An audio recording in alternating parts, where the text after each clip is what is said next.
You, John Fitzgerald Kennedy, do solemnly swear.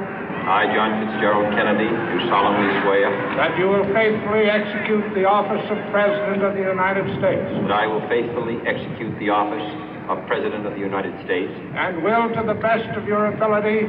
And will, to the best of my ability. Preserve, protect, and defend the Constitution of the United States. Preserve, protect, and defend the Constitution of the United States. So help you God. So help me God.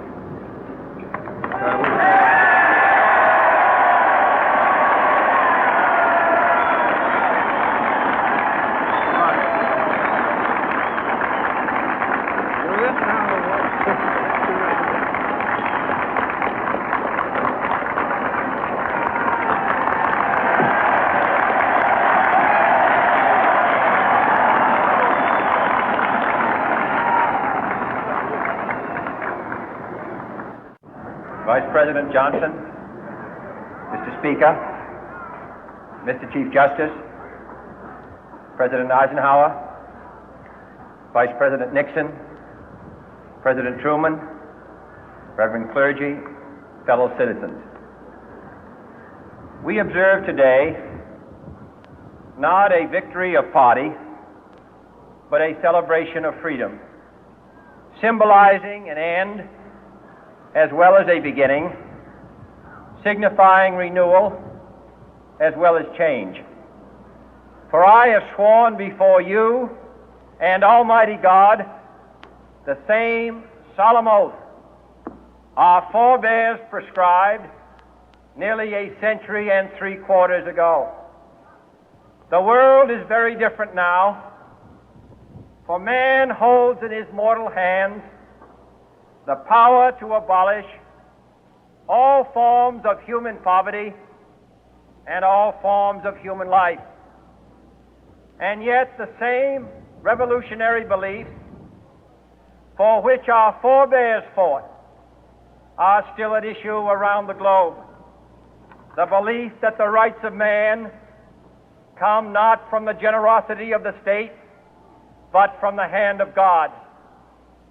We dare not forget today that we are the heirs of that first revolution. Let the word go forth from this time and place to friend and foe alike that the torch has been passed to a new generation of Americans born in this century, tempered by war, disciplined by a hard and bitter peace, proud of our ancient heritage, and unwilling to witness or permit the slow undoing of those human rights to which this nation has always been committed and to which we are committed today at home and around the world.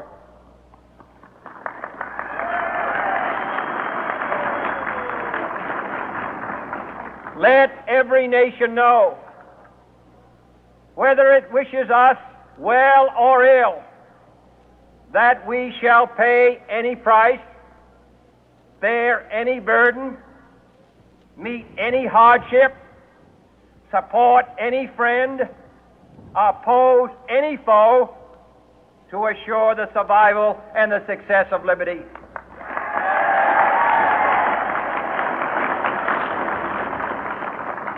This much we pledge and more.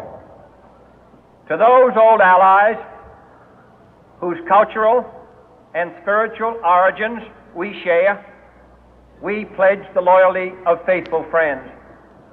United, there is little we cannot do in a host of cooperative ventures. Divided, there is little we can do, for we dare not meet a powerful challenge at odds and split asunder.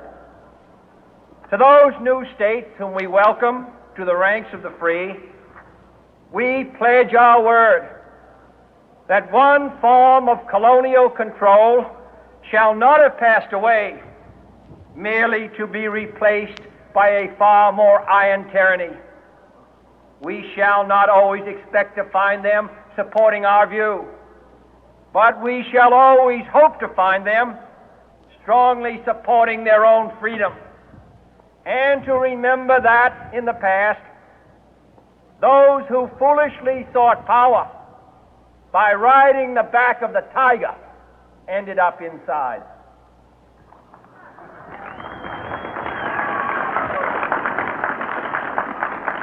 To those people in the huts and villages of half the globe struggling to break the bonds of mass misery, we pledge our best efforts to help them help themselves for whatever period is required, not because the communists may be doing it, not because we seek their votes, but because it is right.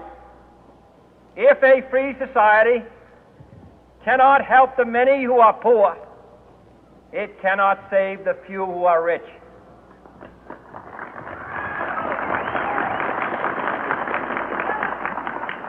To our sister republics south of our border, we offer a special pledge to convert our good words into good deeds, in a new alliance for progress, to assist free men and free governments in casting off the chains of poverty.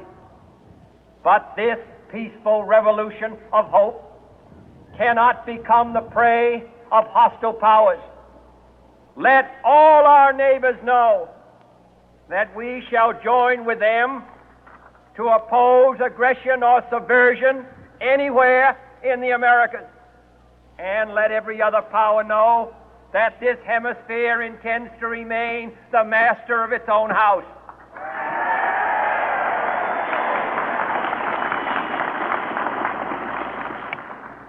To that World Assembly of Sovereign States, the United Nations, our last best hope, in an age where the instruments of war have far outpaced the instruments of peace, we renew our pledge of support to prevent it from becoming merely a forum for invective, to strengthen its shield of the new and the weak, and to enlarge the area in which its writ may run. Finally, to those nations who would make themselves our adversary, we offer not a pledge, but a request that both sides begin anew the quest for peace. Before the dark powers of destruction, unleashed by science, engulf all humanity in planned or accidental self-destruction, we dare not tempt them with weakness, for only when our arms are sufficient beyond doubt can we be certain beyond doubt that they will never be employed. But neither can two great and powerful groups of nations take comfort from our present course, both sides overburdened by the cost of modern weapons, both rightly alarmed by the steady spread of the deadly atom, yet both racing to alter that uncertain balance of terror that stays the hand of mankind's final war. So let us begin anew, remembering on both sides that civility is not a sign of weakness, and sincerity is always subject to proof. Let us never negotiate out of fear, but let us never fear to negotiate.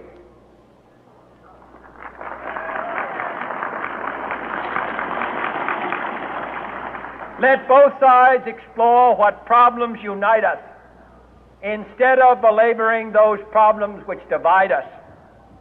Let both sides, for the first time, formulate serious and precise proposals for the inspection and control of arms, and bring the absolute power to destroy other nations under the absolute control of all nations.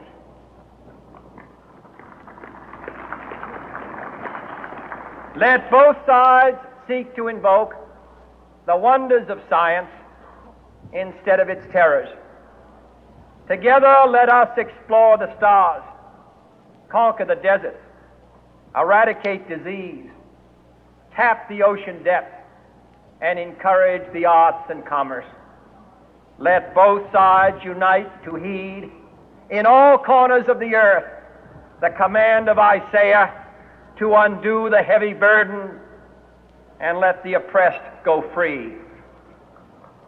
And if a beachhead of cooperation may push back the jungle of suspicion, let both sides join in creating a new endeavor, not a new balance of power, but a new world of law, where the strong are just and the weak secure and the peace preserved.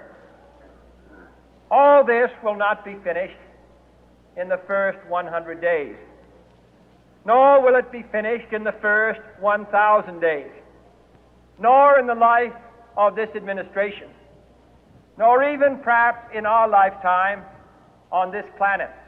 But let us begin.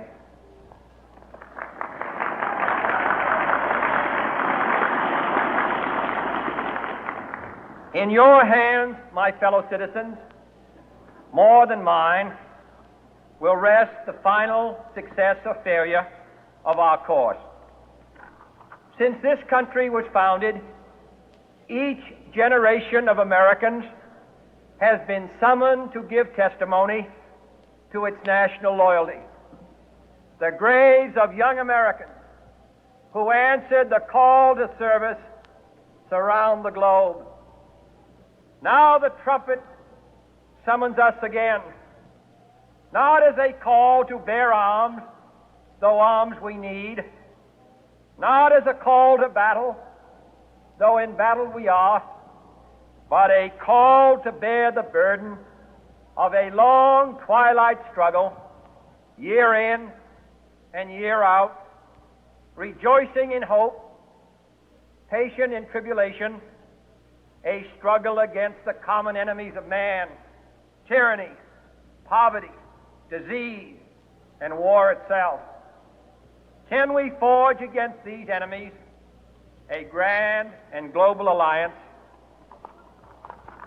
north and south, east and west, that can assure a more fruitful life for all mankind? Will you join in that historic effort?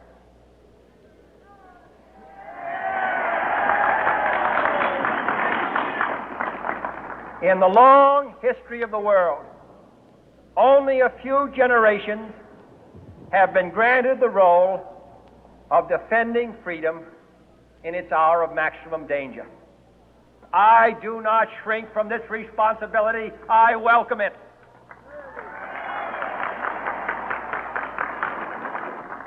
I do not believe that any of us would exchange places with any other people or any other generation. The energy, the faith, the devotion which we bring to this endeavor will light our country and all who serve it. And the glow from that fire can truly light the world. And so, my fellow Americans, ask not what your country can do for you, ask what you can do for your country.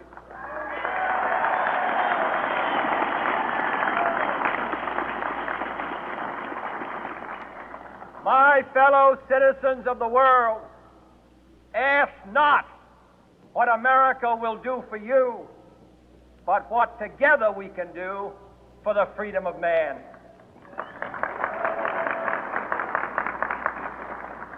Finally, whether you are citizens of America or citizens of the world, ask of us here the same high standards of strength and sacrifice which we ask of you.